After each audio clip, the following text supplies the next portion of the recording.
안녕하세요. 책 속을 누비다는 책을 통해 나의 베스트 버전이 되는 여정을 함께 배우고 공유하기 위한 채널입니다. 오늘의 책은 불행한 관계 걷어차기 장성숙 지음 스몰 빅 라이프 출판입니다. 행복한 관계를 위한 솔루션 1. 잘 산다는 것은 과연 무엇일까?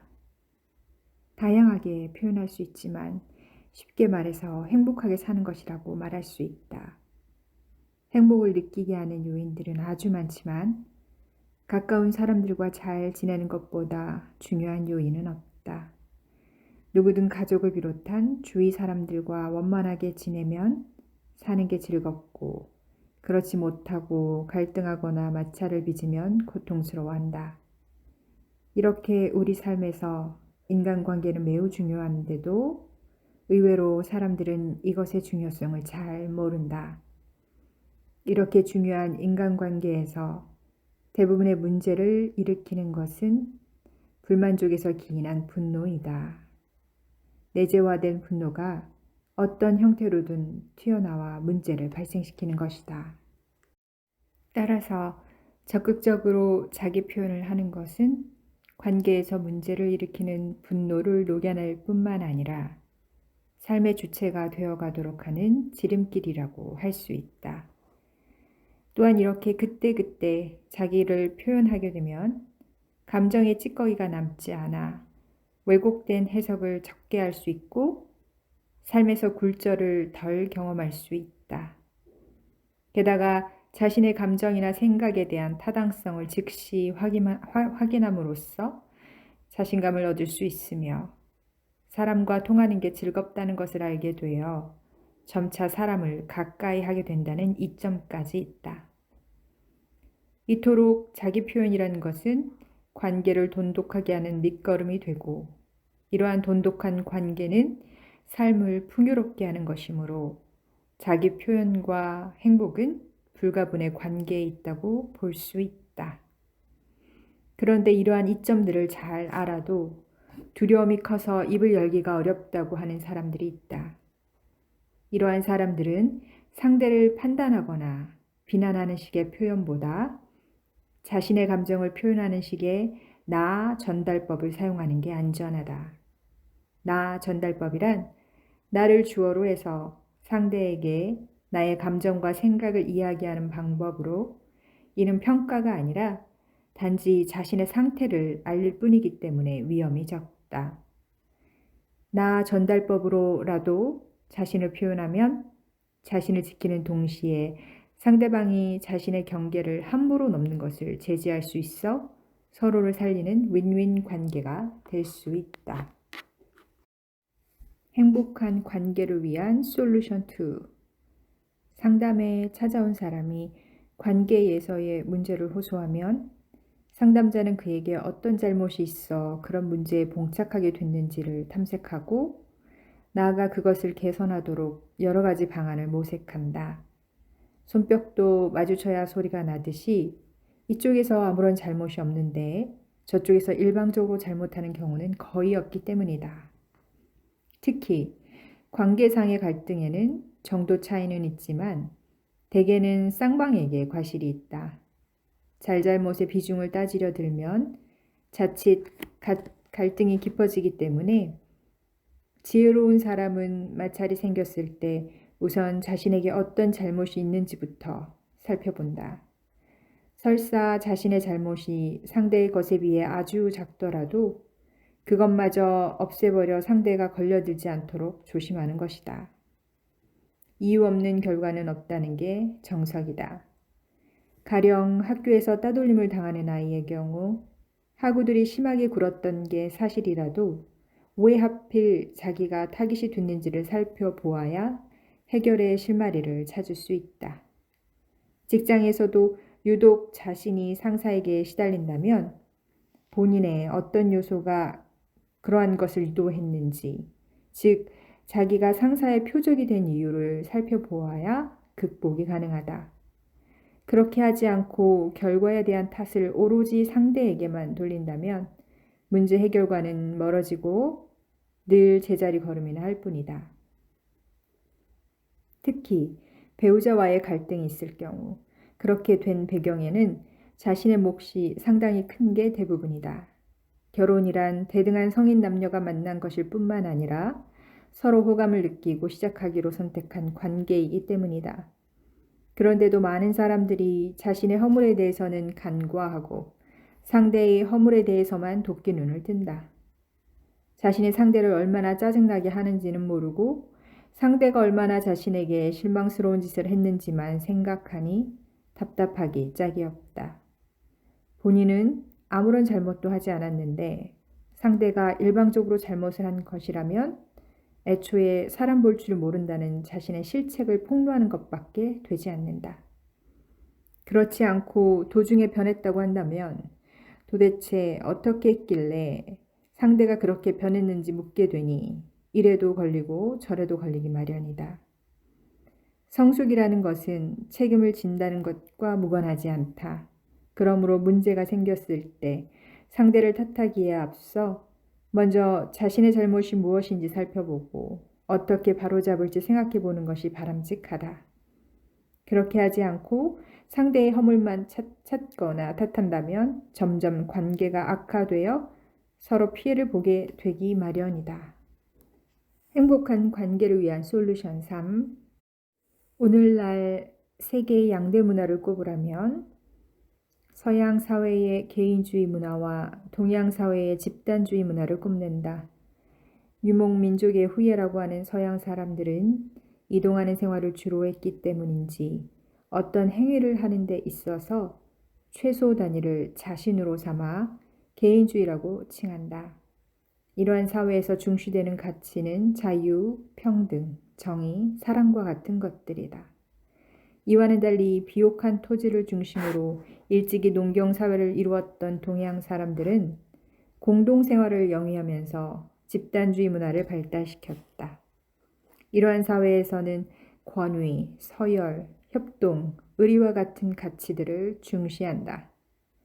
이러한 문화 차이 때문에 소극성이나 수줍음과 같은 것들을 바라보는 사람들의 태도는 동양과 서양에서 다소 차이를 보인다. 능력이나 개성을 강조하는 개인주의가 중심인 서양 사회에서는 자율성과 적극성을 장려하는 데 비해 인품이나 화합을 강조하는 집단 문화권의 동양 사회에서는 얌전함과 소박함 등을 장려한다. 가령 서양 사회에서는 자신의 아내가 파티에서 다른 사람과 대화할 때 쭈삣거리거나 수줍어하면 그 모습을 본 남편은 집에 돌아와 아내와 싸운다고 한다. 자신 없어 하는 태도를 수치스럽게 여기기 때문이다. 이와는 반대로 동양 사회인 한국에서는 아내가 누군가와의 대화에서 거침없이 자신의 의견을 표현하면 주변 사람들이 그렇게 기센 부인과 사느라고 불편하겠다며 그 남편을 딱하게 본다고 한다. 이렇게 난 놈보다 된 놈, 즉 능력보다 위아래를 식별하고 처신하는 것을 중시하는 한국에서는 특히 공개석상에서 수줍어하는 몸짓으로 조용히 있는 여성에게 품위가 있다며 긍정적인 평가를 하는 편이다. 하지만 이러한 문화적 차이가 있다 하더라도 지나치게 자기를 내세움으로써 튀는 것이 아니라면 수줍음이 썩 바람직한 태도라고 보기는 어렵다. 점잖은 자태가 아니라 용기 없음을 반영하는 것이라면 소극성을 넘어 의존적일 수 있기 때문이다.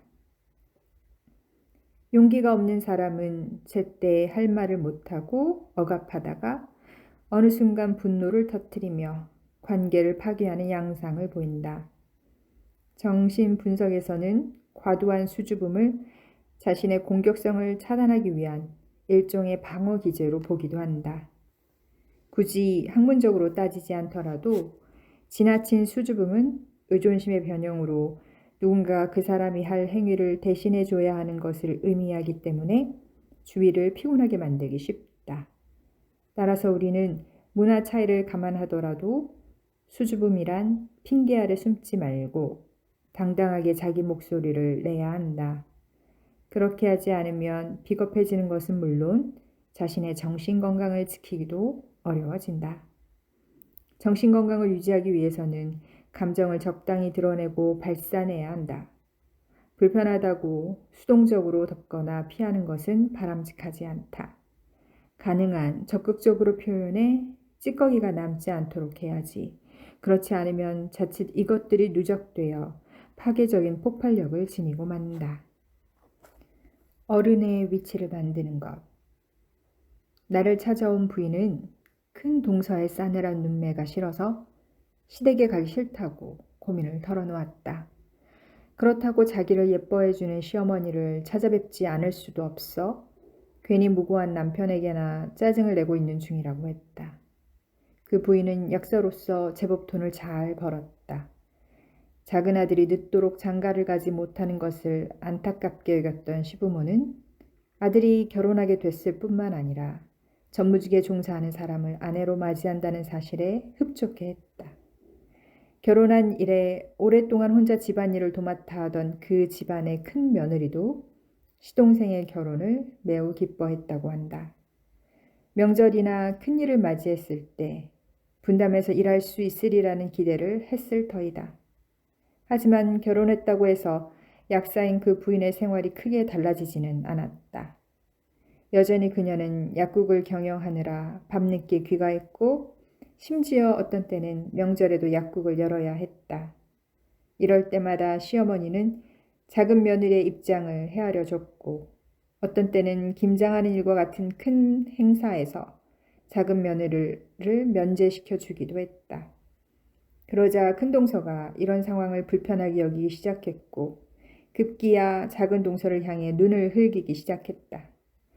어쩌다 부딪히게 됐을 때 큰 동서와 가시돋친 말을 내뱉었는데 그러한 것을 못마땅하게 여긴 시부모는 큰 며느리에게 쓴소리를 했다. 이렇게 되자 약사인 그 부인은 마음이 그리 편치 못했고 부부 사이에도 긴장감이 감도기 시작했다. 자신이 시댁에 가기 싫다고 말하는데도 남편이 달리 어떤 방안을 마련해 주지 않고 가만히 있기만 하니까 그도 밉다는 것이었다. 나는 그 약사에게 큰 동서가 왜 그렇게 찬바람나게 구는 것 같냐고 물었다. 그랬더니 그녀는 멋쩍게 웃으며 짐작은 가지만 자기도 일부러 그러는 게 아닌데 어쩌겠냐고 대답했다. 그러면서 슬쩍 학력에 대한 콤플렉스거나 가정주부가 흔히 그렇듯 직장 여성에 대한 질투 때문이지 않겠냐고 말했다. 어쨌든 어른인 시부모가 용인해주는 사안에 대해 같은 학렬에 있는 큰 동서가 자기를 그렇게 대하는 것은 부당하단다. 나는 그녀가 이렇게 말하는 것을 듣고 쿵 하는 심정을 금하기 어려웠다. 같은 여자로서 큰 동서의 입장을 어쩌면 그렇게 매몰차게 열등감이나 질투로 몰아붙이는지 사태를 그런 식으로 얄밉게 본다는 것이 놀라웠다. 나는 그 약사에게 사람이 어떻게 그리 무심하냐고 쓴소리를 했다. 같은 며느리인데 큰 동서 입장에서는 본인은 죽어라 일하는 반면 작은 동서는 번번이 집안일에서 면제를 받으면 속이 좋겠냐고 물었다. 역지사지의 입장에서 서보라며 친정 집안에 자기와 똑같은 스타일의 여자가 올케로 들어오면 어떻겠냐고 물었다. 그 부인은 나의 단도직입적인 말에 놀라는 표정을 지었다.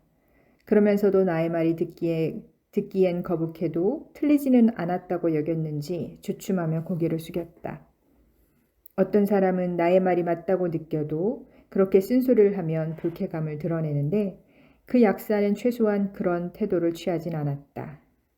내심 다행이라 여긴 나는 한결 누그러진 어조로 일러주었다. 이를 도맡아 하는 큰 동서에게 선물 공세를 하던지 아니면 그 집 아이들에게 영양제라도 듬뿍 안겨주라고 했다. 돈을 잘 버는 약사인 만큼 그렇게 하는 것이 타당하다고 말한 것이었다. 우리가 돈을 버는 이유는 잘 쓰기 위해서인데 집안일을 나눠서 하지 못한다면 그렇게라도 보상해 주는 게 양심적인 태도가 아니겠냐며 그야말로 타이르듯 하나하나 가르쳐줬다. 이윽고 한참 만에 고개를 들어 나를 쳐다보는 약사의 두 눈에는 눈물이 그렁그렁 달려 있었다. 오히려 놀란 사람은 나였다. 그렇게까지 마음이 움직일 줄은 몰랐기 때문이었다. 자신을 야단친 나를 바라보는 그 약사의 시선은 마냥 부드럽기만 해 나도 고마웠다. 나 역시 그 약사를 한참 말없이 바라보다 무엇 때문에 그리 우냐고 물었다. 그랬더니 그 약사는 수줍어하며 말하기를 부끄러워했다. 아무도 자기에게 그런 것을 가르쳐 주지 않았는데 꺼리낌 없이 옳은 것을 말해주는 내가 그렇게도 고마울 수가 없단다. 나는 그녀의 솔직담백함에 감동을 받으면서 아니 이렇게 빨리 깨우치는 사람에게 그동안 아무도 이런 말을 해주지 않았다니 하고 도리어 놀랐다. 그녀가 천의 고아로 자란 것도 아니고 시어른이 없는 것도 아니고 더군다나 남편이라고 하는 사람도 버젓이 사회생활을 하고 있는데 어쩌자고 다들 가만히 입을 다물고 있었는지 이해하기 어려웠다. 다음번에 그 약사가 다시 내게 왔을 때 그녀의 얼굴은 환하게 빛이 났다. 미안한 마음에 큰 동서에게 고가의 화장품을 듬뿍 사줬단다. 그뿐만 아니라 조카들에게도 건강에 필요한 영양제들을 넉넉하게 챙겨줬더니 큰 동서가 좋아서 어쩔 줄 몰라 하더라고 했다. 무엇보다 남편이 흡족해하는 것을 보니 마음이 편하단다. 그러면서 은근히 자기에게 아무것도 가르쳐주지 않은 친정 어머니에 대한 야속함을 내비쳤다. 친정 부모는 자기에게 그저 공부만 하면 된다는 식이었단다. 하지만 그녀는 부모가 원하는 의과대학에 진학하지 못한 죄로 열등감에 시달리며 산 세월이 길었다고 한다. 뒤늦게 결혼해서 만난 남편은 일체 자기에게 군소리를 하지 않아 편했지만 다른 한편 자신의 직업 능력을 보고 결혼한 게 아닌가 하여 남편에게 간간히 유세를 떨기도 했단다. 그러다 저번에 내게 일침을 맞고 너무나도 부끄러워 서둘러 주변에 인사를 차렸더니 주위 사람들이 다 좋아하는 것 같다고 했다. 문득 사람 사는 게 이런 것이구나 하는 생각이 들어 신바람이 난다고 말하며 그 약사는 활짝 웃었다. 이 사례를 통해 내가 느낀 점은 사람들이 어쩌면 그렇게 무심하냐는 것이다. 한마디에 깨우침을 얻기도 하는 그 괜찮은 사람이 그동안 계속 자기 안에만 함몰되어 살아왔다는 것은 주위 사람들의 부족함 때문이라고 생각한다. 우선 그 약사의 친정 부모는 자식의 공부 외에는 별로 가르쳐 준 것이 없는 듯했다. 어른의 위치에 있는 시어머니 역시 덮어놓고 작은 며느리의 편의만 봐줬지 큰 며느리의 입장을 고려해 주지는 못했다. 형평성 유지를 위해 작은 며느리가 큰 며느리에게 인사치레라도 하게끔 지도해 줬다면 그런 불안은 생겨나지 않았을 것이다. 특히 가장 가까이 있는 남편도 가만히 구경만 할 것이 아니라 아내와 형수 사이에 앙금이 생기지 않도록 무언가 모색을 했어야 한다. 무심해서 그랬건 주변 머리가 없어서 그랬건 갑갑한 일이 아닐 수 없다. 직업 능력 못지않게 중요한 것이 사람과의 관계 능력이다. 그 약사가 아무리 전문직에 종사하며 돈을 잘 번다고 해도 자신의 위치에서 주변을 두루두루 살피지는 못했다. 혼자 살면 몰라도 결혼을 했으면 자신에게 부과된 다양한 위치 및 역할에 눈을 떠야 한다. 예전에 하던 대로 했다가는 전혀 예상치 못한 갈등이나 문제에 놓일 수가 있기 때문이다. 그렇게 함으로써 어른이 되어가는 것이지 다른 것이 어른의 위치를 만드는 게 아니다. 더불어 사는 태도. 지금은 사라진 풍경이지만 전에는 대학 입시인 본고사를 마치고 나면 교수 전원이 모여 3, 4일에 걸쳐 답안지를 채점하는 일에 돌입했다. 7, 8명씩 한 조가 되어 작업을 하는데 주관식 문제를 채점할 때는 정답의 범위를 놓고 말이 많았다. 희한한 답이 나올 때마다 교수들은 하던 작업을 멈추고 한참을 설왕설래했다.